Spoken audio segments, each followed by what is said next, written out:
Olá, eu sou a Luíse Castanhedo e eu estou aqui para contar para vocês as novidades sobre os bastidores da transição planetária. E hoje, pessoal, nós vamos fazer mais um vídeo aqui com perguntas e respostas sobre diversas questões apresentadas pelos nossos queridos ouvintes. Mas antes da gente começar a responder essas questões, vamos rodar a vinheta.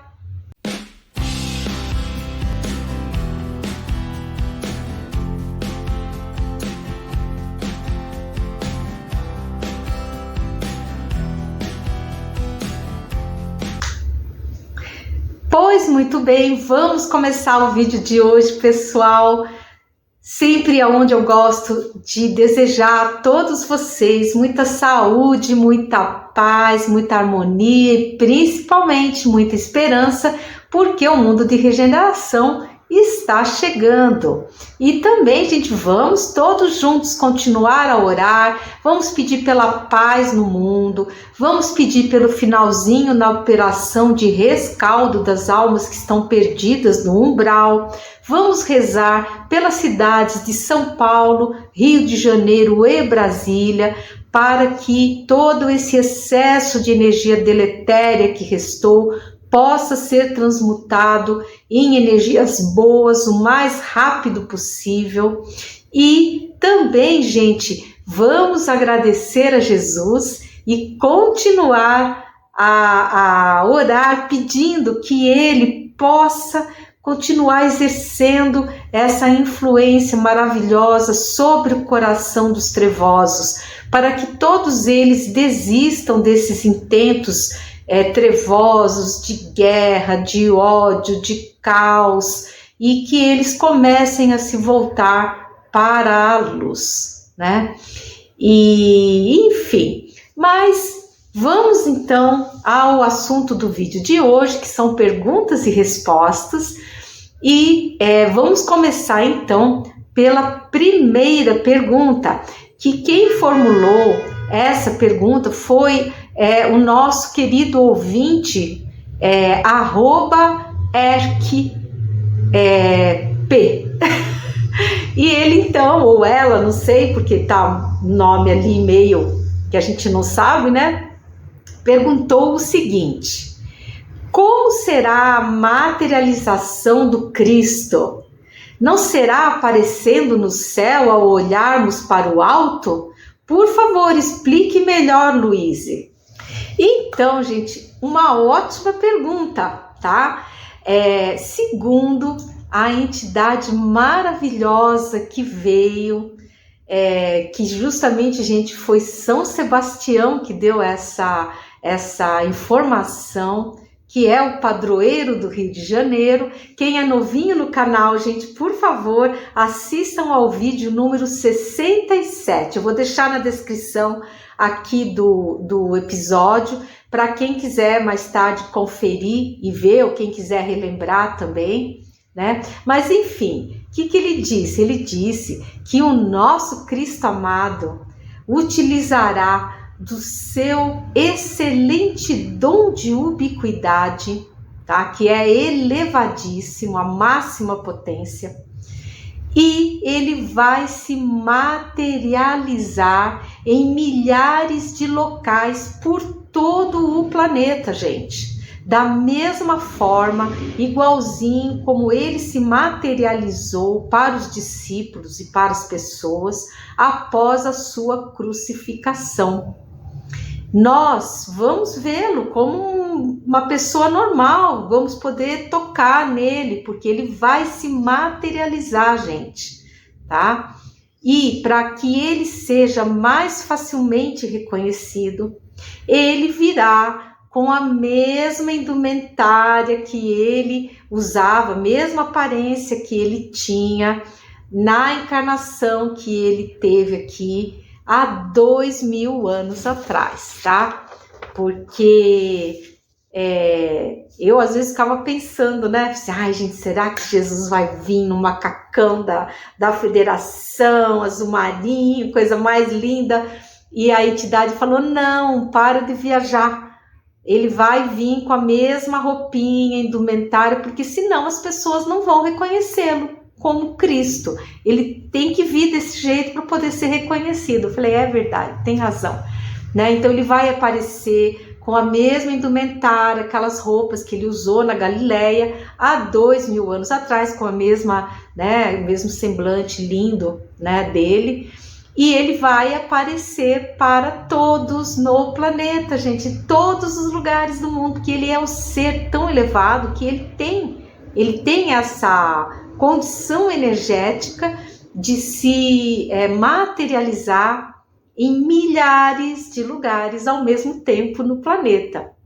E não satisfeito com a materialização, ele vai conduzir um fenômeno telepático gigantesco que vai abranger simplesmente a todos os seres aqui do planeta, aonde ele vai emitir a mensagem e nós vamos captar, vamos ouvi-lo dentro das nossas cabeças, na nossa língua natal, porque ele vai mandar a ideia, nossos cérebros vão decodificar para a nossa língua natal, tá? Então, gente, não vai haver projeção no céu, não vai ser negócio do Jesus, não, gente, ele vai se materializar, tá? Então, essa conversa que tá tendo aí de projeção holográfica, porque o Cristo, né, gente, o Cristo já manjou toda essa estratégia dos trevosos aí de tentarem sabotar essa vinda dele, tá? E ele vai fazer de uma forma que vai ser inconteste, não vai ter como a gente negar, não vai ter como a gente contestar. Diz que vai ser, assim, gente, um fenômeno de conversões. As conversões vão ser, assim, aos milhares, aos milhões de pessoas. Vai ser um negócio, assim, absolutamente fantástico. E mais, diz que quando essa mensagem telepática vier na nossa mente, ela virá acompanhada da energia dele, gente, que é uma energia maravilhosa de amor, de bem-estar, de aconchego. É uma coisa, assim, gente, maravilhosa, que só um ser como o nosso Cristo amado tem condições de fazer. Mas muito boa essa pergunta, eu gostei muito. E agora vamos à segunda questão. Então, na segunda questão, essa segunda questão ela foi enviada por vários ouvintes, tá? Eu anotei o nome de 2, mas mais pessoas escreveram que eu vi depois. Então peço desculpas para quem eu não citei o nome, mas que eu anotei foi a Rosângela Gonçalves e Jorge Paolo, que eles fizeram a seguinte pergunta: Luiz, o que dizer dos homossexuais masculinos e femininos? E os hermafroditas? E os neutros? Então, vamos lá. O que a espiritualidade fala a respeito disso? Segundo a espiritualidade e os nossos irmãos estelares elevados, os sexos, gente, são os dois lados de uma mesma moeda, tá? Ou seja, o espírito, ele congrega esses dois lados, o masculino e o feminino, tá? Deus Pai e Mãe fez essa separação com o objetivo de acelerar a evolução dos seres, porque ora você vem como homem e você vai trabalhar as qualidades masculinas, ora você vem como mulher e igualmente para trabalhar as qualidades femininas, tá? Então, o que acontece, gente? Se durante as nossas encarnações nós formos preconceituosos, por exemplo, contra pessoas que fazem outras opções sexuais, nós vamos com muita probabilidade nos encarnar naquela condição no futuro para criarmos o sentimento de empatia, tá? Então, gente, é mais ou menos assim que a coisa funciona, tá? E também temos o caso, por exemplo, de espíritos que pedem, por exemplo, para encarnar num outro sexo. E quando estão encarnados, aí eles se arrependem, né? Porque é sempre assim, a gente quando tá do lado de lá, a gente pede um monte de coisa. Ah, eu quero isso, quero aquilo, vou resgatar tudo, não sei o quê. Quando a gente tá aqui, é aquela choradeira, é aquele sofrimento, é aquela revolta, muitas vezes, né? Então isso, gente, é com tudo. E muitas vezes, espíritos que fizeram determinados pedidos para encarnarem num sexo e se arrependem, e aí a coisa começa a ficar, digamos assim, confusa, e a gente começa a ter, então, essas variações que nós vemos hoje, tá? Nós temos também casos de seres que já nascem até com uma condição física, é raro isso, mas acontece, de hermafrodismo. Tá? Por quê, gente? Porque nós, enquanto espíritos, nós agregamos as duas condições, a masculina e a feminina, tá? E temos também o caso dos neutros, né? O que são os neutros? Os neutros são aqueles seres que não estão nem aí para a sexualidade. Para eles, a sexualidade não faz a menor diferença. Talvez já sejam seres que já estão num padrão mais elevado, um padrão mais elevado mesmo, moral, entendeu? Que já não necessitam ou já não estão presos a determinados tipos de necessidades que nós ainda temos, tá? Não estou falando mal, gente, do sexo, da sexualidade. Nós temos que viver com muito carinho, com muito amor, com muita ética, tá? Isso sim, nós temos que ter ética, não é legal a promiscuidade, isso tem que se tomar muito cuidado, tá? Não é bom, não é legal isso. Nós temos que sempre curtir muito, aproveitar a nossa sexualidade, mas de uma forma sadia, de uma forma ética, tá? Com amor, né? Aí a coisa funciona, a coisa é boa e faz parte da nossa trajetória evolutiva, tá? Enfim, todas essas situações que elas existem, elas vêm com um único propósito. Que propósito é esse? Alavancar a nossa evolução moral, tá bom? E se você estiver gostando do conteúdo aqui do vídeo, por favor, já sabe, ó, aquele pacotinho youtubístico, dá seu like, clica no sininho, compartilha o vídeo. Se você não é inscrito no canal ainda, por favor, nos dê a alegria da sua inscrição. Vamos ver se a gente chega logo aí nos 90 mil inscritos? Oh, tomara, hein? Eu ia ficar muito feliz de ter 90 mil despertos aqui no nosso canal. E vamos à terceira pergunta, gente. A terceira pergunta é o seguinte: nós aqui no canal recebemos várias manifestações de ouvintes inconformados com o fato de Jesus não ter se casado com Maria Madalena, tá? Porque eu fiz um vídeo recentemente sobre isso e a espiritualidade informou que Jesus não se casou com mulher nenhuma. E então teve uma enxurrada de mensagem de, meu Deus, o pessoal falando, não, Luiz, você tá errada, não é nada disso, que Jesus casou, porque aquilo outro. Gente, eu sou apenas a intermediária das mensagens da espiritualidade dos nossos irmãos estelares elevados, tá? E o fato é que a mensagem recebida, ela foi muito, muito clara quanto a essa questão.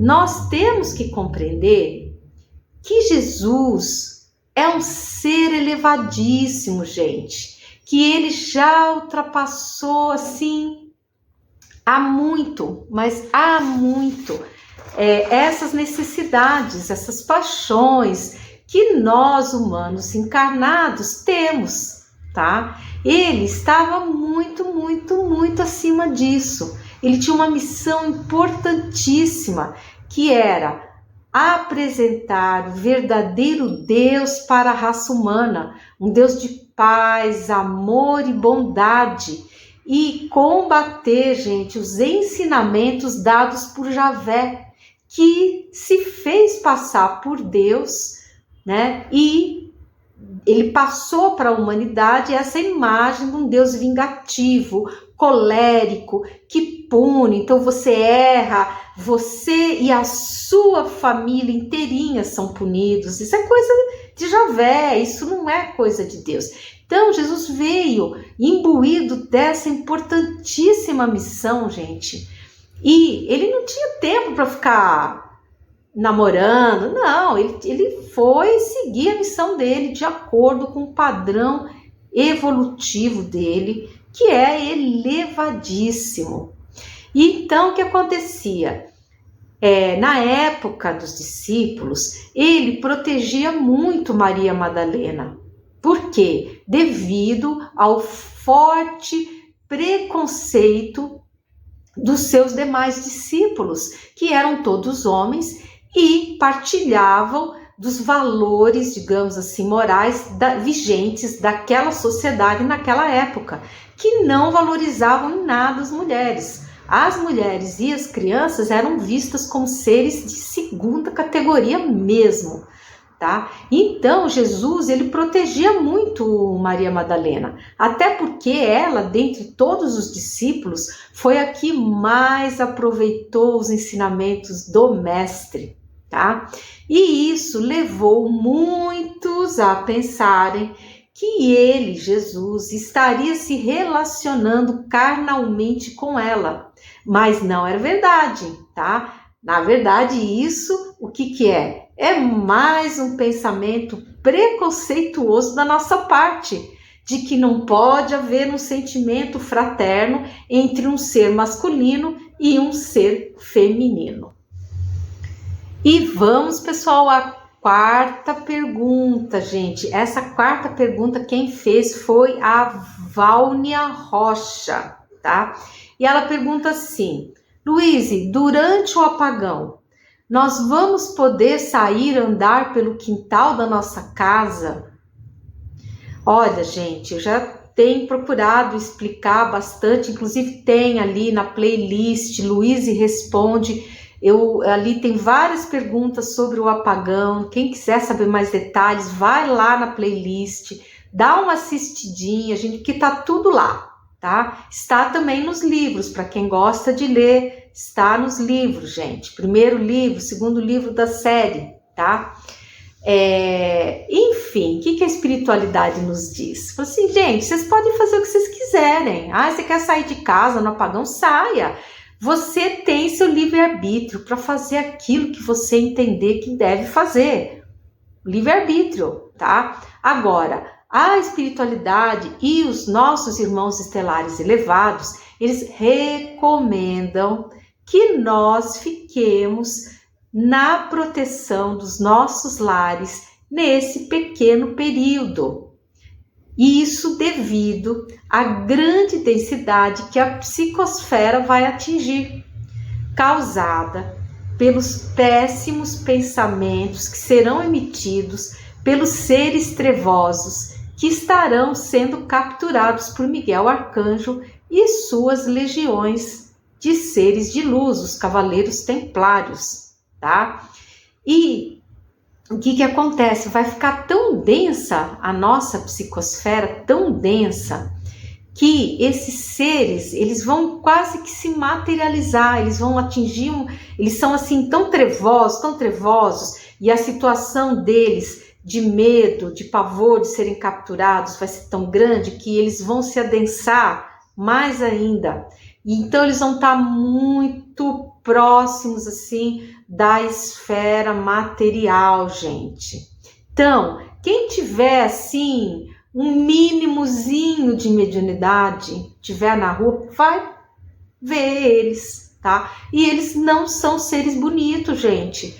Eles são seres muito feios, muito deformados, são mal cheirosos. É um negócio assim que pode ser uma experiência muito ruim, tá? Agora, cada um faz aquilo que quer sair para a rua, sai, vai, faz o que achar que tem que fazer. Agora, a recomendação é essa para a nossa própria proteção, porque em casa nós vamos ter a proteção, principalmente quem já está orando, gente. Por isso que é importante orar, para já ir construindo uma egrégora de proteção nos nossos lares. Então, durante o apagão, os nossos lares estarão protegidos, nós estaremos na companhia dos nossos mentores, que estarão devidamente preparados energeticamente para dar proteção a nós e aos nossos lares, tá? Então, por isso essa recomendação, gente, de não sair de casa, não ficar olhando pela janela, tá? Você pode até abrir, mas ponha uma cortininha, um negócio que fique translúcido, tá? Que você não fica olhando lá fora, porque você pode ver coisas que você não vai gostar de ver, que poderão, inclusive, te traumatizar, tá bom? E lembrando também que, pela misericórdia divina, nós recebemos mais uma suavização, de forma que nós vamos sentir muito sono durante o apagão. E a recomendação da espiritualidade é: não resistam ao sono, façam uma bela prece, vão se deitar e durmam na paz do Senhor, tá? Então é isso que a gente tem que fazer. Porque os bichinhos, gente, os bichinhos vão fazer isso. Os bichinhos também vão sentir muito sono. Tanto os pets, né, os bichinhos domésticos, quanto os da natureza, tá? E aí sabe o que eles vão fazer? Eles vão procurar seus toquinhos, seus lugares preferidos para dormir, os cantinhos que eles gostam, os passarinhos vão para os seus ninhos e eles vão dormir. E é isso que vai acontecer, tá? Porque quando a gente dorme, a gente nem vê passar, a gente nem vai sentir muito o tempo passar, tá bom, gente? Então, fica aí a resposta, tá bom? E vamos à quinta pergunta, gente. E a quinta pergunta quem fez foi a Iracema Belchior. E ela pergunta o seguinte, ela falou assim: Luíse, durante o apagão, se nós sairmos de casa, existe o perigo da gente ser exilado junto com os trevosos, ser pego assim e ser levado por engano? De jeito nenhum, Iracema. Fique absolutamente tranquila, porque essa captura ela vai acontecer de forma magnética. Somente serão capturados e exilados os seres que tiverem a tal marca na testa senoidal, tá? Já contei isso para vocês, que todos já estão marcados, eles não sabem, mas eles estão marcados, estão com uma marca nos seus perispíritos. E no momento do apagão, essa marca, gente, vai se acender e vai queimar, vai doer para eles lá, tá? E essa marca, ao mesmo tempo, ela vai funcionar como um dispositivo magnético que vai atrair fortemente esses seres para as armadilhas magnéticas que já se encontram instaladas aí por todo o astral e acho que até na crosta terrestre também tem, tá? Que também não estão visíveis, mas que no momento do apagão elas se farão visíveis à espiritualidade, tá? Não para nós que estamos encarnados, mas para a espiritualidade, na densidade deles, elas vão se adensar e vão aparecer, tá? Então, o que pode acontecer se você sair da sua casa, Iracema, é você se sentir mal energeticamente, tá? Sentir aquele peso, uma coisa assim muito ruim, muito pesada, e de repente, se você tiver mediunidade, pode ser que você veja seres assim muito, muito feios, gente, muito feios e com uma energia assim pesadíssima, tá? E aí você vai ficar com muito medo e pode ficar até traumatizado e vai correr de novo para casa, que diz que é isso que vai acontecer. As pessoas vão sair, vão sentir aquela coisa muito ruim e vão voltar para casa, para a segurança dos seus lares, tá bom, gente? Mas é só isso, não há perigo de ninguém ser exilado por engano, ser pego por engano. Isso, gente, não vai acontecer, tá? Não vai mesmo. Até os espíritos que eles dizem que são do grupo de Tomé, que já são pouquíssimos, tá? Mas desses espíritos, aqueles que continuarem teimosos, não quiserem seguir os missionários da luz para as colônias espirituais, eles vão ficar lá no meio daquela confusão no astral, lá com Miguel Arcanjo, os cavaleiros templários, os trevosos fugindo. Vai ser um negócio, não vai ter lugar para se esconder não, gente. Tá? Mas nem esses seres vão ser pegos por engano. Por quê? Porque eles não são portadores da marca senoidal nas suas frontes. Tá bom, gente? Então é isso. Eu assim quero agradecer muito a todos vocês, gente, pela participação. A quantidade de perguntas interessantes é muito grande. Eu também já vou pedindo desculpas, porque eu não consigo, gente, responder todos vocês. Eu peço perdão, mas é muita coisa, é muita mensagem. Eu não dou conta, gente, eu não dou conta de fazer tudo sozinha. Eu recebo as mensagens, eu digito, eu edito, eu gravo os vídeos, enfim, faço as pílulas, a transição, publico. Então, assim, eu faço o melhor que eu consigo, gente. Eu tento responder a maior quantidade de mensagens que eu consigo, mas eu sei que eu não dou conta de responder todo mundo. Então eu peço desculpas, vocês tenham paciência. Tem muita coisa também, gente, que está na playlist Luize Responde. Deem uma olhada, procurem, porque eu coloco o título das perguntas. Então, vocês mais ou menos têm uma ideia do que está correndo ali, o que vai ser respondido, tá bom? Eu já estou aí com praticamente 200 perguntas e respostas sobre os mais diversos assuntos, principalmente o apagão e questões relativas à transição planetária. Tá bom, gente? Então, muito obrigada. Eu sou a Luize Castanhedo. Eu espero vocês no próximo episódio aqui desse canal. Até lá!